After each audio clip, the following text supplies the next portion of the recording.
Labdien, mīļie draugi! Ir pienācis lieldienu laiks, kad mēs atceramies Kristus nāvi un viņa augšām celšanos. Pēc savas augšām celšanās viņš neaicināja mūs skumt un bēdāties, bet atcerēties un svinēt viņa uzvaru.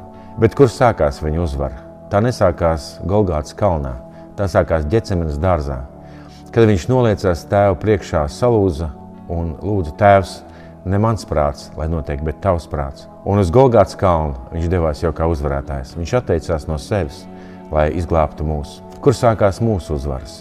Kur sākās pārmaiņas mūsu dzīvē? Tajā vietā un tajā laikā, kur mēs spējam noliekties Dievu priekšā un teikt: Tēvs, ne mans prāts, bet tavs prāts, lai notiek. Tur mainās dzīve un tur mainās mūsu nākotne. Mēs visiem gribam dot tādu iespēju.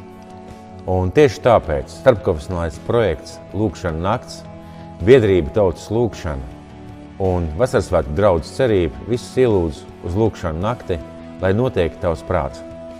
Lūkšana nakts sāksies 14. aprīlī 22:00 un ies līdz 15. aprīļa 6 no rīta ar kādiem pārtraukumiem.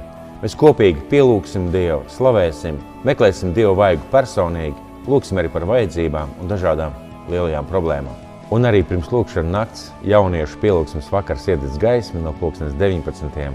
līdz 21:30. Vairāk informācijas par lūkšanu nakti un jauniešu pielūgsmes vakaru mājaslapā www.cerība.lv.